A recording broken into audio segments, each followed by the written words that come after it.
जय जय शिव शंभू मित्रों, सभी को मेरा प्रणाम। मित्रों, आज साल का आखिरी दिन है 31 और हम हमारे मॉर्निंग रूटीन से फ्री हो गए हैं।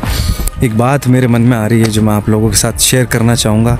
ये साल निकल गया है, इसके बाद जो साल आ रहा है वो भी निकल जाएगा और ये ज़िंदगी भी निकल जाएगी, ठीक है ना। फिर वापस जन्म होगा, फिर मरण होगा और ये चल ही रहा है। कर्म का सिद्धांत, द लॉ ऑफ कर्मा, जब तक आप इस सिद्धांत को अच्छे से समझकर अपने जीवन में नहीं उतारते और उस पर नहीं चलते, तब तक आप जीवन में बहुत तरह की गलतियां करते रहेंगे और ये चल ही रहा है लगातार। इसको समझाने के लिए, मैंने खुद को समझाने के लिए कि कर्म का सिद्धांत क्या है, एक उदाहरण बनाया है, वो मैं आप लोगों के साथ शेयर करता हूँ।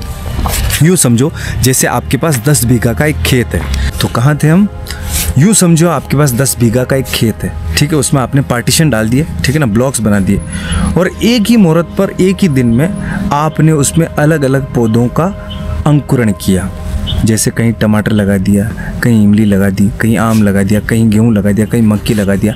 उस 10 बीघा के खेत में आपने एक ही टाइम पर अलग अलग तरह के हज़ारों बीज डाल दिए, ठीक है। अब मुझे ये बताइए, क्या वो सब बीजों के फल एक ही समय पे आएंगे? बिल्कुल नहीं आएंगे। आम आने में सालों लग जाएंगे, गेहूँ 6-8 महीने में पक जाएगा, ठीक है। ऐसे हर पौधा, हर बीज अपने समय पर फूटेगा और अपना फल देगा।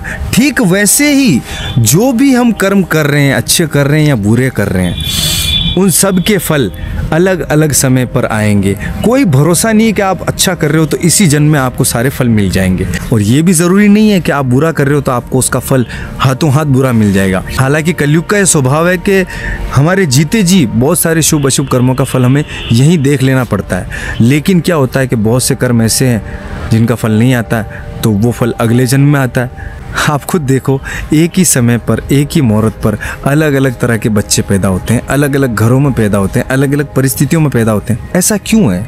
क्योंकि कर्म है और कर्म का फल है। कर्म अपने आप में जड़ है, वो अपने कर्ता को जानते हैं, वो फल को नहीं जानते। इसको ऐसे समझो, जैसे आप कोई परीक्षा की तैयारी कर रहे हो तो आप उसकी जम के तैयारी कर सकते हो, उसका पेपर दे के आ सकते हो अच्छे से, और घर वालों को ये भी बोल सकते हो कि मेरा पेपर बहुत अच्छा रहा है और मेरा इतना परसेंटेज बनने के चांस है या बन सकते हैं। लेकिन एग्जैक्ट कितने बनेंगे ये आप नहीं बता सकते हो, ये तो जो कॉपी जांचेगा वो ही तय करेगा। और कर्म के मामले में कॉपी जांचने वाला कौन है? कर्म के मामले में कॉपी जांचने वाली है परम शक्ति, ये अस्तित्व। इस अस्तित्व में जो आप कर रहे हो, शुभ कर रहे हो, अशुभ कर रहे हो, निष्काम कर रहे हो, न्यूट्रल कर रहे हो, किसी स्वार्थ से कर रहे हो, निस्वार्थ भाव से कर रहे हो, सभी तरह के कर्म अपना फल लेकर आएंगे। शुभ कर्म शुभ फल लाएंगे, अशुभ कर्म अशुभ फल लाएंगे, और जो निस्वार्थ कर्म है वो कहीं ना कहीं तुम्हें मुक्ति की ओर ले जाएंगे। जैसे हमारे शास्त्रों में ये समझाया गया बहुत अच्छे से कि पाप कर्म जो है वो लोहे की जंजीर है, बहुत मोटी, लेकिन शुभ कर्म भी अगर हम कर रहे हैं और उसके अंदर पीछे हमारा अहंकार खड़ा है तो वो सोने की जंजीर है, वो भी बांधता है, वो स्वर्ग दे देगा लेकिन आपको मुक्ति नहीं देगा। इसलिए जो भी काम आप कर रहे हो उसको ईश्वर को समर्पित करो। लेकिन आप चोरी तो ईश्वर को समर्पित नहीं कर सकते हो ना।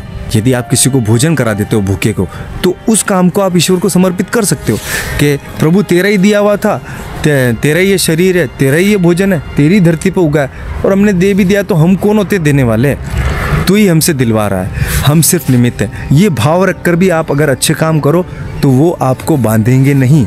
मित्रों, ये कर्म के सिद्धांत की बात मैं क्यों कर रहा हूँ? इसलिए कर रहा हूँ क्योंकि हम कहीं ना कहीं इस साइकिल में सब फंसे हुए हैं और आ रहे हैं जा रहे हैं, लगातार ये चल रहा है। जब तक आप इस नियम को अच्छे से समझ नहीं लेते और इस पर चलना शुरू नहीं करते, तब तक आप हमेशा संताप में रहेंगे और ये संताप कभी ख़त्म नहीं होगा। ना मेरा ख़त्म होगा ना आपका ख़त्म होगा, और जितने भी जीव इस धरती पे हैं वो सब इसमें आ जाते हैं, सब इस साइकिल के अंदर हैं। इवन ये पेड़ भी उस साइकिल के अंदर है, आप भी मैं भी। तो जब तक कर्म का सिद्धांत समझ में नहीं आएगा, गलतियां करना नहीं रुक पाओगे आप। तो आपकी जो गलतियां हैं वो नहीं रुकेगी और आप बड़ी बड़ी गलतियां करोगे, क्योंकि आप मानते ही नहीं हो इस बात को। तो फिर आप क्या करोगे? आप कुछ भी उल्टा सीधा करोगे और उसके फिर परिणाम भी भयंकर होंगे और वो परिणाम भुगतने पड़ेंगे। ऐसा हो ही नहीं सकता कि आप परिणाम ना भुगतो, ये मुमकिन ही नहीं है, क्योंकि कर्म का सिद्धांत अपने आप में जड़ है, वो इमोशनलेस है। ठीक है ना। वो सिर्फ अपने कर्ता को जानता है कि इसने किया है, वो अपने फल को नहीं जानता, वो सिर्फ कर्ता को जानता है। जैसे 1000 गायों के बीच में बछड़ा अपनी माँ को पहचान लेता है, ठीक वैसे ही कर्म अपने कर्ता को पहचान ही लेते हैं। इस जन्म में नहीं तो किसी और जन्म में वो पहचान ही लेंगे और हिसाब होकर रहेगा। इसलिए सावधान।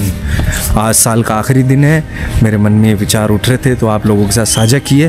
कर्म के सिद्धांत को समझो मित्रों और उस पर चलना शुरू करो, उसको महसूस करो।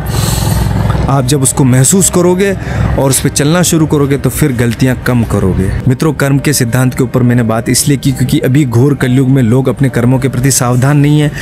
मन से, वचन से और काया से उल्टे सीधे काम किए जा रहे हैं। मुझसे भी गलतियाँ हुई, मैं ऐसा नहीं कि कोई बहुत बड़ा महान आदमी हूँ, मुझसे भी बहुत गलतियाँ हुई, लेकिन मुझे समझ में आया है और मैं इसको उतार रहा हूँ जीवन में और उस पर चलने की कोशिश कर रहा हूँ। आप भी कोशिश करो।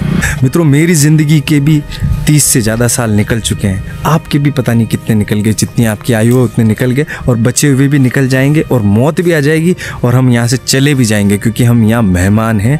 ये मृत्यु लोक है, यहाँ कोई परमानेंट रहता नहीं, आप सबको पता है। लेकिन हम सब इस बात को भूल के जी रहे हैं। हम ऐसे जी रहे हैं जैसे हमें यहीं रहना है। नहीं मेरे भाई, हमें यहाँ नहीं रहना है। कभी भी टिकट कट सकता है, जाना पड़ सकता है। ठीक है मित्रों, तो आज 31 था और आज बहुत हुड़दंग मचाएंगे लोग और नए कर्मों का जाल बनाएंगे। चलो, जय जय सिया राम।